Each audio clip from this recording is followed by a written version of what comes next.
Hello students, हम लोग ने पहले पीरियड में कंडक्शन, कन्वेक्शन और रेडिएशन के बारे में डिस्कस किया। हालांकि वो 11th का बेसिक टॉपिक है। तो conduction, convection and radiation, these are the three modes of transfer of heat. तो इसमें से जो तीसरा मोड है रेडिएशन, इसके बारे में हम लोग बात कर रहे थे। तो मैंने आपको थर्मल एनर्जी के बारे में बताया था या थर्मल रेडिएंट एनर्जी के बारे में बताया था। So what is mean by thermal radiant energy? The energy emitted by the body or the energy radiated by the body on account of its temperature। Body के खुद के गर्म होने के वजह से बॉडी जो रेडिएट एनर्जी क्या बोलते हैं रेडिएट करती है या इमिट करती है, इसको बोलते हैं thermal radiant energy. Clear? The radiant energy emitted bye the body on account of its temperature is called thermal energy और थर्मल रेडिएशन। क्लियर? तो आज हम लोग रेडिएशन के आगे का टॉपिक कंटिन्यू करेंगे रेडिएशन में। तो मैंने प्रीवियस वीडियो में बताया था कि कोई भी एक आधी बॉडी जब रेडिएंट एनर्जी अब्जॉर्ब करती है या रिफ्लेक्ट करती है या ट्रांसमिट करती है, ये सब उसके ऊपर डिपेंड करता है कि उस बॉडी का नेचर कैसा था। कोई भी एक आधी बॉडी रेडिएंट एनर्जी अब्जॉर्ब करती है, यानी कि अब्जॉर्ब कर लेना, रिफ्लेक्ट करती है यानी बाउंस करके वापस कर देना, बाउंस करके, और ट्रांसमिट करना मतलब allowed to pass through it. ये जो नेचर है बॉडी का, ये डिपेंड करता है whether the body is good absorber or whether the body is good reflector or whether the body is good transmitter. So all these factors are depending upon the nature of the body. ये सब body के nature पे depend करता है, और as well as body कितनी गर्म थी, उसका खुद का टेम्परेचर क्या था, ये इस चीजों पे भी डिपेंड करता है। तो सबसे पहले अज्यूम करते हैं, listen carefully now, this is suppose to be a body. ये एक बॉडी है, this is the body on which a radiant energy striking on the body.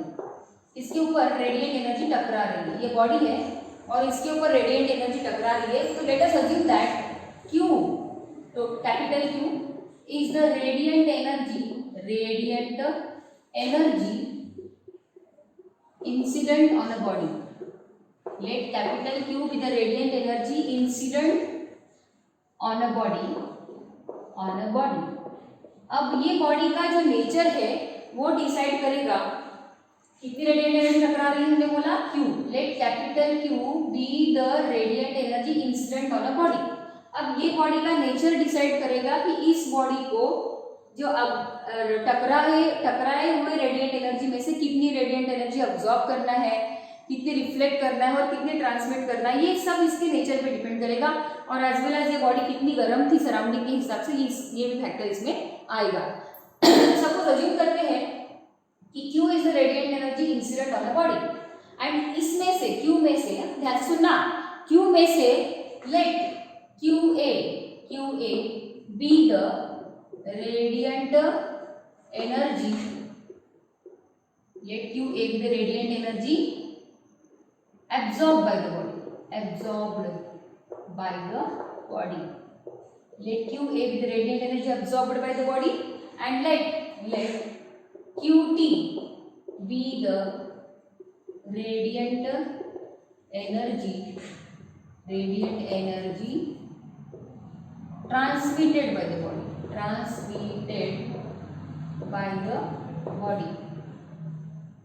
and let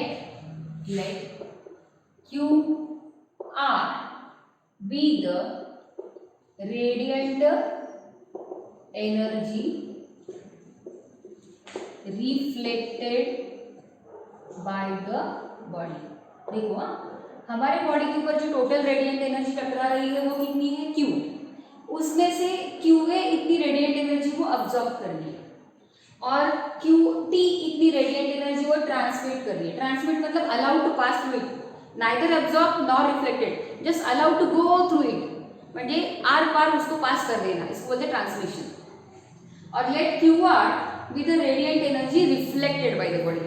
तो सपोज मैंने कितना बोला, Q इतनी रेडिएंट एनर्जी उसके ऊपर टकराई थी, ध्यान से सुनो, Q इतनी रेडिएंट एनर्जी उसके ऊपर टकराई थी, उसमें से QA इतनी रेडिएंट एनर्जी अब्सॉर्ब हुई, कुछ एनर्जी उसकी ट्रांसमिट हुई और रिमेनिंग एनर्जी उसने रिफ्लेक्ट कर दी। इसका मतलब total energy utilize into three parts. Total energy which is striking on the body, is utilized into three parts. The part of the energy is absorbed, the part of the energy is transmitted, and the part of the energy is reflected. Okay, तो reflected and transmitted. Okay, अभी ध्यान सुनना, अगर मैं ध्यान सुनो भी, अगर मैं 3 कंसेप्ट यहाँ पर आगे आपको बताने जा रही हूँ, ए कोएफिशिएंट ऑफ एब्सॉर्प्शन, दूसरा आता है कोएफिशिएंट ऑफ रिफ्लेक्शन, और तीसरा आता है coefficient of transmission. Coefficient of absorption a, coefficient of reflection r and coefficient of transmission t. ठीक है, तो इन तीनों के बारे में पहले बात करते हैं। तो what is mean by coefficient of absorption? Coefficient of absorption is the quantity of radiant energy absorbed by the body in a given time to the total quantity of radiant energy incident on it in the same time.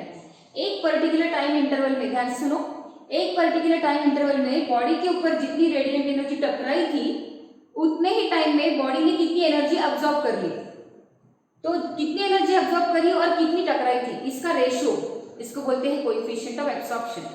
अब आते हैं coefficient of reflection. It is the quantity of radiant energy reflected by the body in a given time to the total quantity of radiant energy incident on it in the same time. मतलब एक particular time interval में कितनी radiant energy उसने reflect करी divided by कितनी radiant energy उसके ऊपर टकराई थी, इसके रेशियो को कोएफिशिएंट ऑफ रिफ्लेक्शन कहते हैं, या तो रिफ्लेक्टिविटी भी कहते हैं, रिफ्लेक्टिविटी,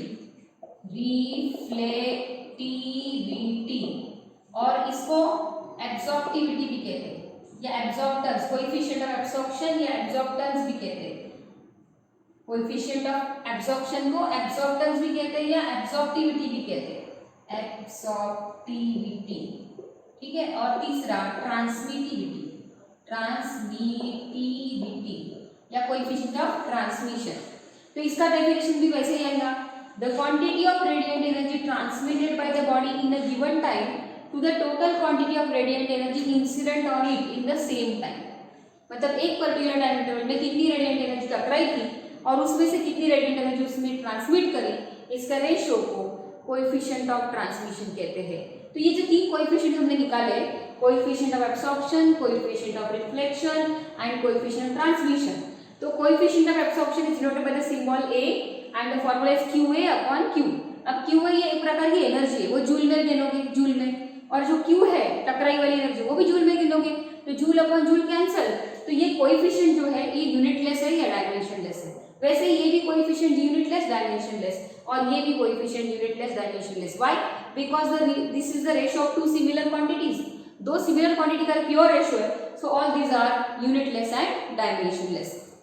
तो अभी देखो ये जो हम लोगों ने इक्वेशन लिखा था, टोटल रेडिएंट एनर्जी जो बॉडी के ऊपर टकराई थी, इसमें से QA इतनी रेडिएंट एनर्जी अब्सॉर्ब हुई, QR इतनी रेडिएंट एनर्जी रिफ्लेक्ट हुई एंड QT इतनी रेडिएंट एनर्जी ट्रांसमिट हुई, बराबर है।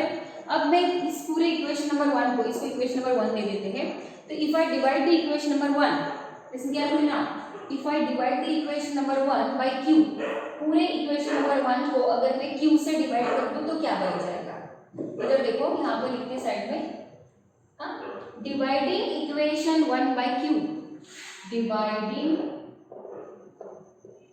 Equation 1 by Q।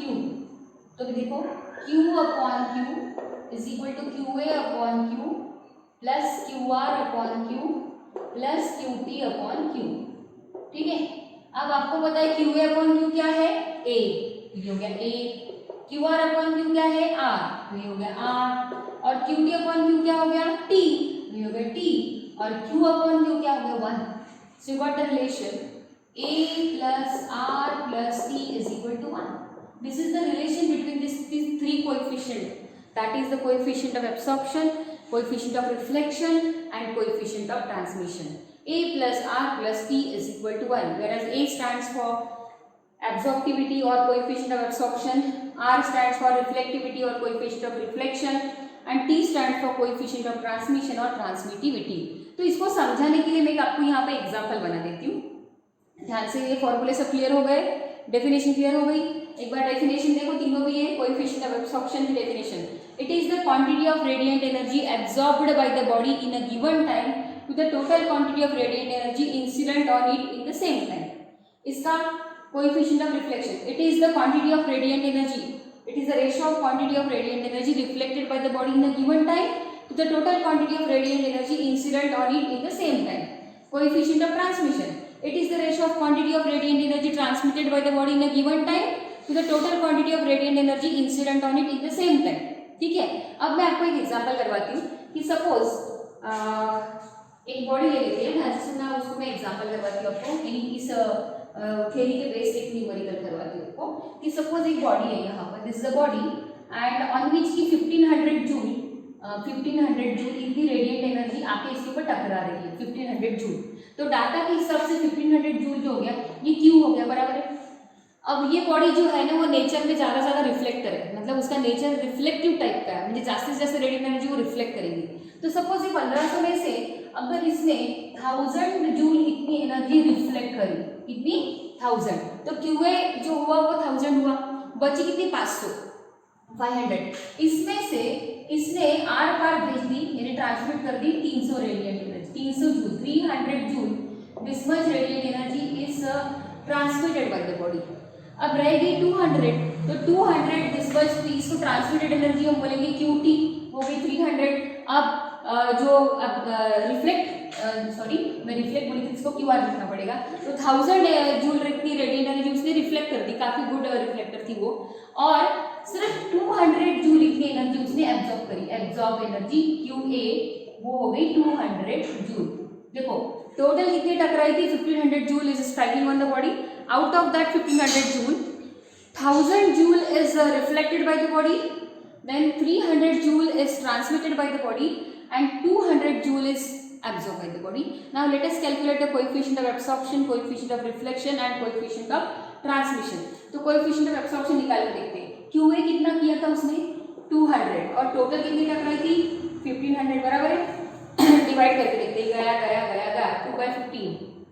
2/15 यानी इनडायरेक्टली कितने हो गए रे बोलो, लीनियर अबाउट अपन कैलकुलेट कर लेते 0.15 में 15, 20 में से 15 के एक 5 रह गए, और फिर से उसको डिवाइड करके 15 3 से 45, फिर 50 में से 45 गए, फिर से 5 रहेंगे, तो ये रिकरिंग 0.13 रिकरिंग आएगा, बराबर है। अब उसके बाद कितनी रिफ्लेक्ट हुई उसके तरफ से, तो रिफ्लेक्ट जो हुई थी 1500 में से वो थी 1000, कितनी रिफ्लेक्ट हुई थी 1000, और टोटल कितनी टकराई थी 1500। अब ये कैलकुलेट गया 10/15 यानी कि 5 2 जा एंड 5 3 जा, तो नियर अबाउट 2/3 यानी ये नियर अबाउट आएगा 0.36 18 6666 रिकरिंग, बराबर है। उसके बाद बात करते हैं क्यूटी अपॉन क्यू के बारे में। अब क्यूटी कितनी रेडिएंट एनर्जी ट्रांसमिट करी है, 300 जूल इतनी रेडिएंट एनर्जी उसने ट्रांसमिट करी है, तो 300 डिवाइडेड बाय इसके ऊपर टकराई कितनी 1500, ये गया 3 5 जा 15 1/5 यानी कि 0.2 नियर अबाउट, बराबर है। तो इस तरीके से हमारा a निकल गया, r निकल गया, t निकल गया। अब मैंने क्या बोला a + r + t = 1 आना चाहिए, तो आप टैली करके देखो, a आया है हमारा 0.1333 रिकरिंग, उसके बाद r आया है हमारा 0.6666 रिकरिंग, बराबर है, और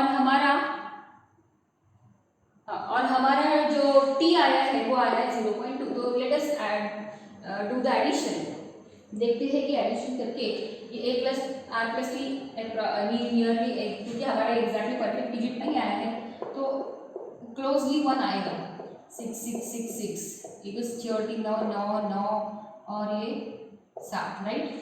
तो 6 + 3 9 9 9 9 एंड 1 6 + 0.7999 एंड ये 0.2, ये देखो, तो 9 9 9 एंड 0 7 9, तो नियरली 0.9999 4 टाइम्स 9 इज क्लोजली 1, यानी कि हमारा ये कैलकुलेशन मैन्युअली करा हुआ है, कैलकुलेटर पे कर रहे तो हमारा ये बराबर 1 आता था।